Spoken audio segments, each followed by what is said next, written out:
యెషయా గ్రంథము 43వ అధ్యాయము 7వ వచనం చదువుకుందాం. నా మహిమ నిమిత్తము నేను సృజించిన వారిని, నా నామము పెట్టబడిన వారిని అందరినీ తెప్పించుము. నేనే వారిని కలుగజేసి తిని, వారిని పుట్టించిన వాడును నేనే. మరి ఈ వాక్యం ద్వారా మనకి ఏమర్థమవుతుందంటే, నా మహిమ నిమిత్తము నేను సృజించిన వారిని. ఈరోజు వాక్య భాగం ఏంటంటే, దేవుడు ఎందుకు నిన్ను నన్ను సృష్టించాడు? ఎందుకు సృష్టించాడు చెప్పండి. ఇప్పుడు మనం చదివాం కదా 7వ వచనం ఫస్ట్ లైన్, నా మహిమ నిమిత్తము. దేవుణ్ణంట మహిమ పరచడానికి దేవుడు మనల్ని సృష్టించాడు.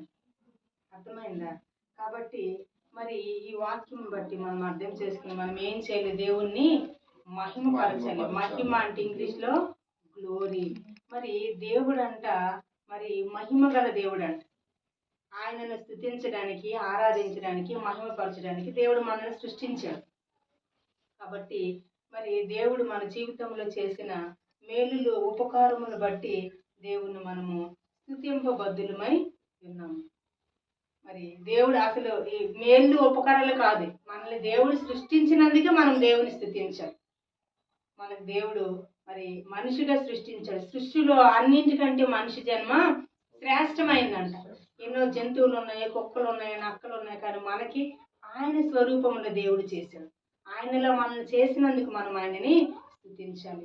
అదేవిధంగా మరి మరి ఒకసారి మీరు అందరూ చూసుకోండి, మనకు అన్ని అవయవాలు ఉన్నాయి కదా, చాలా ఆరోగ్యంగా అందంగా సృష్టించాడు. దాన్ని బట్టి దేవుణ్ణి మనము మహిమపరచాలి. ఆయన గొప్పతనమును బట్టి, ఆయన ప్రేమను బట్టి, ఆయన సామర్థ్యమును బట్టి, ఆయన బలమును బట్టి మనం ఆయనను మహిమపరచాలని దేవుని వాక్యము తెలియపరుస్తుంది. అదేవిధంగా మరి కీర్తన 19:1 చదువుకున్నాము.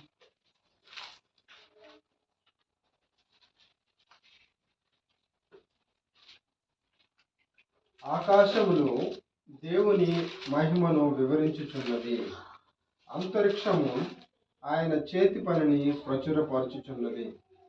పేజీ నంబర్ 460 పాత నిబంధనలో కీర్తన 19:1. ఆకాశములు దేవుని మహిమను వివరించుచున్నవి. ఆకాశంకు నోరుందా? కళ్ళున్నాయా? ఆకాశములంట దేవుని మహిమను వివరిస్తాయంట. వివరించడం అంటే ప్రతిదీ ఆయన యొక్క గొప్పతనం, ఆయన ప్రేమ, ఆయన శక్తి, ఆయన బలము, ఆయన సామర్థ్యం కోసమంట వివరించి వివరించి దేవుణ్ణి మహిమపరుస్తున్నాయంట. దేవా, మమ్మల్ని ఇలా చేసేవయ్యా, మీకు వందనాలు, నువ్వు గొప్ప దేవుడివయ్యా, మా ఎడలు మీకు ఒక ఉద్దేశం ఉందయ్యా అని చెప్పి దేవుణ్ణి మహిమపరుస్తున్నారంట ఆకాశములు. మరి నోరు లేని ఆకాశములు దేవుణ్ణి మహిమపరిస్తే మరి మరి మనము ఎంతో సృష్టిలో మనిషి జన్మ అంటే శ్రేష్టమైందంట. కాబట్టి మనందరం కూడా దేవుణ్ణి మహిమపరచాలి, ఘనపరచాలి. ఆయన గొప్పతనమును మనము పొగడాలంట. ఆయన నామాన్ని హెచ్చించాల, ఘనపరచాల. ఎందుకు?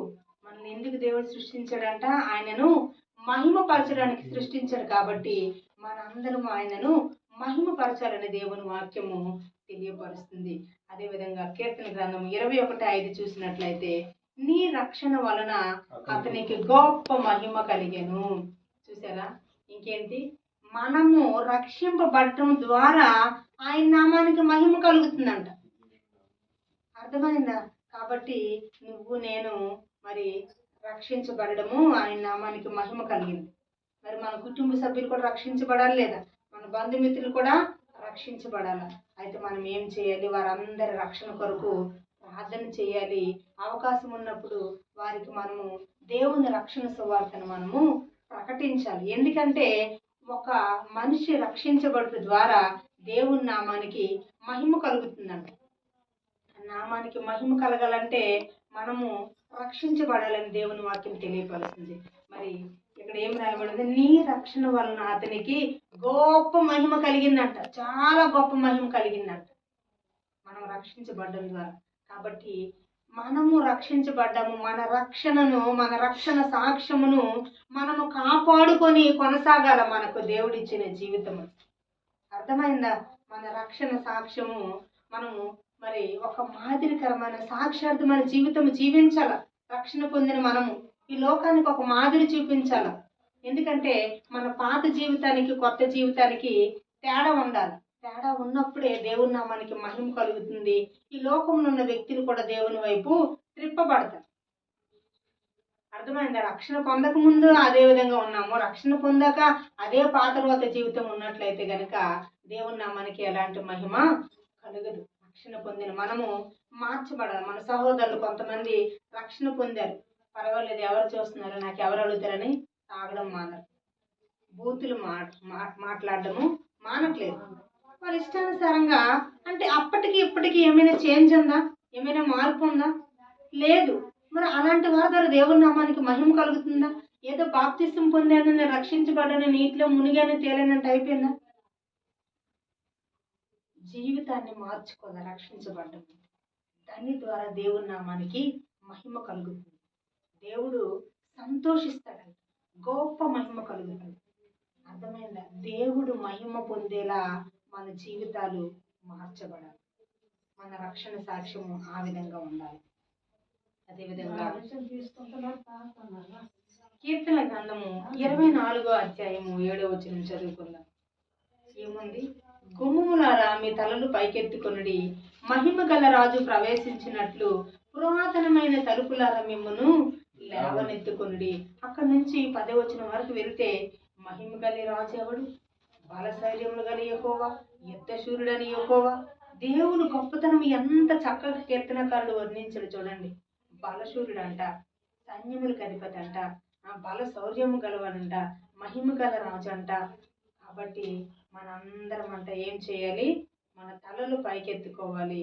ఆయన ప్రవేశించినట్లు మన తలుపులు తెరవాలంట. ఏమి తలుపులు తెరవాలి? మన హృదయం అనే తలుపులు తెరవాలి. అర్థమైందా? మన జీవితంలోకి దేవునికి మరి రావటానికి ఆహ్వానించాలి. అర్థమైందా? మనము లేదు దేవుడు పరిశుద్ధుడు, నాలోకి రావద్దు, ఎందుకంటే నేను అపవిత్రురాలను, నేను పాపిని, నేను దోషిని అని దేవునికి రాకుండా దూరం పెట్టేస్తుంది. దాని ద్వారా ఎవరికి నష్టము? మనకే నష్టం. మనము కడుక్కోవాలా, దేవుణ్ణి మన హృదయంలో పెట్టుకోవాలి. అప్పుడు మనం దీవించబడతాం, మన తలలు ఎత్తబడతాయి, మన జీవితాలు ఆశీర్వాదకరంగా మార్చబడతాయి. మన పాత రోత జీవితము మరి ఆయన రక్తంలో కడిగివేయబడుతుంది. కాబట్టి మనం ఏం చేయాలి? మరి మన తలలు పైకెత్తుకొని మన హృదయం అనే తలుపులు తెరిచి ఆయనని మన హృదయాల్లోకి ఆహ్వానించాలి. ఆయన ఎలాంటి దేవుడు అంట? మహిమ గల రాజు, బల శౌర్యము గల రాజు, సైన్యములకు అధిపతి, సర్వ సృష్టికర్త, శ్రేష్ఠుడైన దేవుడు, కృపా సత్య సంపూర్ణుడు. అర్థమైందా? మరి ఆయనకి ఎన్నో పేర్లు. ఆశ్చర్యకరుడు, ఆలోచనకర్త, బలవంతుడైన దేవుడు, నిత్యుడగు తండ్రి, సమాధానకర్త, అధిపతి, ఇలా ఎన్నో పేర్లు ఉన్నాయి. అలాంటి గొప్ప ఘనమైన నామాలు కలిగిన ఆ మహిమ గల రాజుని మన జీవితాల్లోకి మనము ఆహ్వానించాలి. ఆయన మనతో ఉంటే మన జీవితం ఎప్పుడు మరి వెలుగుగా, మహిమపరచబడుతుంది, వెలుగుగా మార్చబడుతుంది, ఇతరులకు ఆశీర్వాదకరంగా మార్చబడుతుంది. అర్థమైందా? మన జీవితాల్లో ఎలాంటి ఆశీర్వాదం లేదు, ఎక్కడ వేసిన గొంగలి అక్కడే మరి అన్నట్లు ఉందంటే గనక మన జీవితాల్లో మరి క్రీస్తు లేనట్లే, ఆ మహిమ గల రాజు మన జీవితాల్లో లేనట్లే. ఆయన మనతో ఉంటే మరి అంతా వెలుగు, మనం ఘనపరచబడతాం, మనం మహింపరచబడతాం, ఆయన నామానికి మహిమ కలుగుతుంది. అర్థమైందా? కాబట్టి మన జీవితాల్లో ఆయనకి చోటు ఇవ్వాలని వాక్యం ద్వారా మనకి అర్థమవుతుంది. అదేవిధంగా మరి కీర్తన 50:23 చూసినట్లయితే కనుక అక్కడ ఏం రాయబడిందంటే, స్తుతి యాగము అర్పించువాడు నన్ను మహిమపరచుచున్నాడు. స్తుతి యాగం ఎవరైతే అర్పిస్తున్నారో వారు దేవుణ్ణి మహిమపరుస్తున్నారంట. పాటలు పాడుతున్నారా? చేసిన మేలుని బట్టి, ఉపకారాలు బట్టి దేవునికి థాంక్స్ చెప్తున్నారా? అది మీరు దేవుణ్ణి మహిమపరిచినట్లే, దేవుని నామాన్ని ఘనముగా ఎంచినట్లే, దేవుని నామాన్ని హెచ్చించినట్లే. అర్థమైందా? అందుకే మరి దేవుడు చేసిన మేలును బట్టి దేవుని కృతజ్ఞతలు చెల్లించండి, కీడును బట్టి దేవునికి స్తుతియాగం అర్పించండి. అర్థమైందా? ఎప్పుడు మనం మేలులే కాదు, కీడును బట్టి, దుఃఖమును బట్టి, వేదనను బట్టి, అర్థం కాని పరిస్థితిని బట్టి దేవునికి స్తుతియాగం అర్పించాలి. అప్పుడు దేవుని నామానికి మహిమ కలుగుతుందంట. ఏదైనా ఒక మిరాకిల్ అద్భుతం జరిగిందంటే ఎవరైనా స్తుతి చెల్లిస్తారు. కానీ కీడు కలిగేటప్పుడు, దుఃఖం కలిగేటప్పుడు స్తుతి చెల్లించడము కష్టం. కానీ దేవుని వాక్యం ఏం తెలియపరుస్తుందంటే అలాంటి పరిస్థితిలో కూడా స్తుతియాగం అర్పించాలంట. ఈరోజు ఇక్కడ ఉన్నవారు అందరూ సంతోషంగా రాలే, ఒక్కొక్కరికి ఒక్కొక్క దుఃఖం ఉంది, కన్నీరు ఉంది, అయినప్పటికీ వచ్చారు దేవుని స్తుతించడానికి.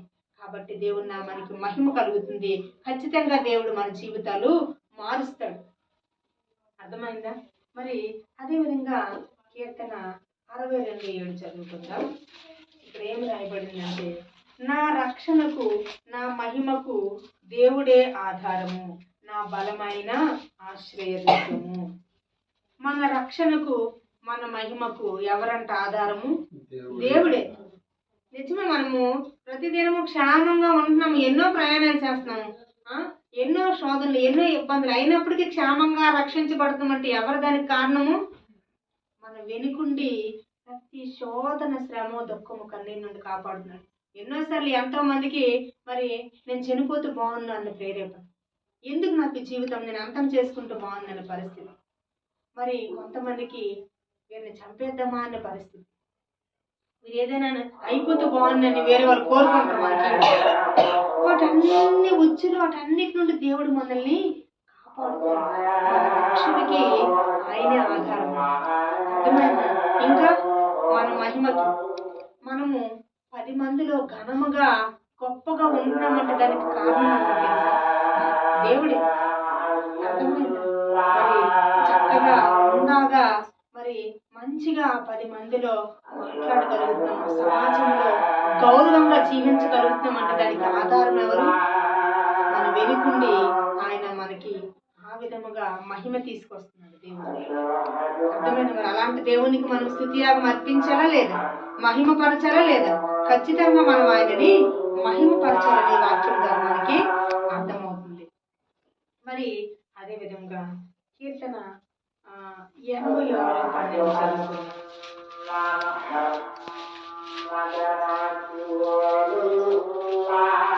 నా పూర్ణ హృదయంతో నేను నీకు కృతజ్ఞతాస్తుతులు చెల్లించెదను, నీ నామమును నిత్యము మహిమపరచెదను.